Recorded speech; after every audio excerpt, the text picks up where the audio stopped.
how would I fit all of this in the context of a project?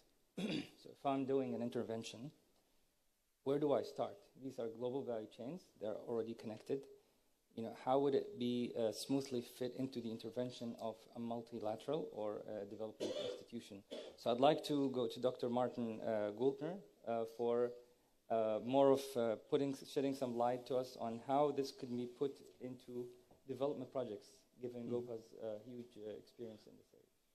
Yeah, thank you very much for the question. And then also I like to thank you for the invitation, not personally to that panel, but I think the consulting sector plays a key role transforming policies from governments, from multinational institutions, banks like the Islamic Development Bank, but also from donors down into the project. And when I looked so GOPA Consulting Group is the leading consulting group in Europe and Germany with regard to development.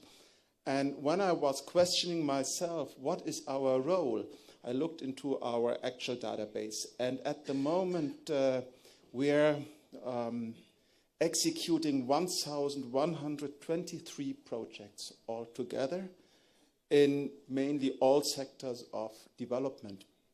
And representing this project, representing a contract value of about 840 million. So looking to the impact here for the member countries of the Islamic Development Bank, around 50% of the overall contract volume, about 420 million, is the number which of the project volume related to the member countries. And so what is related to value chains? So at the moment in our portfolio, we have about 99 projects related in the one or the other way with regard to value chain and global value chains.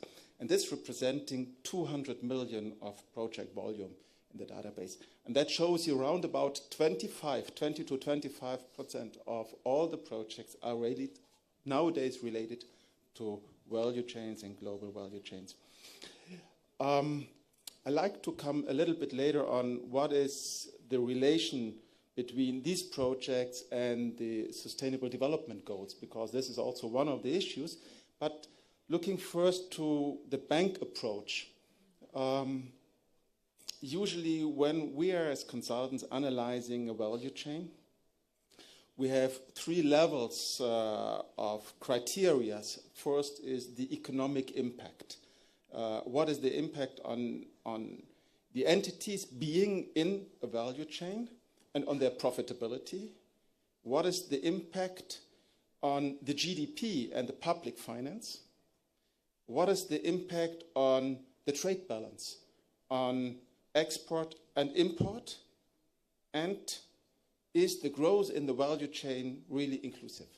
So that are the economic parameters when we are analyzing the value chain. Then we look for the social impact and the environmental impact. The bank approach is, from our view, broader because it's clearly focusing more on the regional and the global impact. You have the issue of innovation. What brings the value chain in terms of innovation? What you just mentioned in Industry 4.0. So we see the bank approach really on global value chain. So I was participating a few weeks ago in a meeting with the German Agency for Development Cooperation and the Ministry. And they also have the value chains, the global value chains, very much under in their focus. And they are looking specifically to the quality in value change. So in certification system, what is really needed on the quality, to improve quality in value chains in a very practical way. So that is their focus, but also the European Commission as one of the big players in the market. They're looking into agricultural value chains. They have really recently published some very interesting studies on that. let me come very practically also, and it was mentioned, what is the relationship between our experience between value chains, global value chains, and the Sustainable Development Goals. And this is a very complex issue because we're all talking about the Sustainable Development Goals. And I was very practically recently in Mauritania.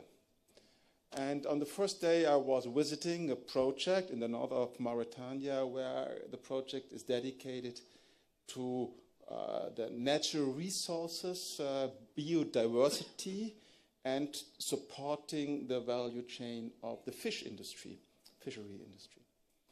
And also financed by an international institutions. We do this a lot since many years, also supporting the country in the fishery sector. And we had that discussion recently in the other panel of hunger and supporting the development goals and that.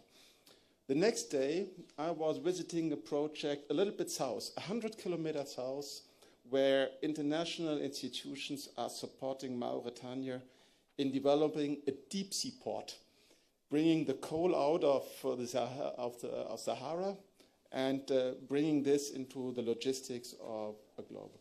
So, totally contradictory. Has a major impact also to the first project because the natural resources, the biodiversity, will not go ahead as we have very close by a really big problem. And we are doing in this project the energy, the transmission lines, the engineering for the energy to electrify this international port. So I would say it is a very complex issue to see what is the global value chain with regard to sustainable development goals. And we always, and this is also what I can say, we have to try beside the theoretical framework to bring down our experience in the very concrete projects, in the very concrete topics. So I have seen this in GOPA Group where we were working in value chains like in Jordan to analyze them on the textile industry. So imagine a shirt like mine, 140 steps upstream, downstream, retail, how to create value out of this and how to fit this, the textile sector into the global value chain. It's a dramatic issue. You have to analyze it and to support the industries in that chain. So I only want to say, and therefore for the mango production in Ghana or the dates here in Morocco, we did an extreme interesting project some years ago in the value chain of the date production in Morocco, how to make dates, support the date sector, to improve product quality, to store the dates, as well as to make them fit for market. And now 5 years later, when I was going to the market yesterday, I saw that the date production here in Morocco is such more on global standard. So you see the international products here on the markets. So I would say, yes, it's an important topic.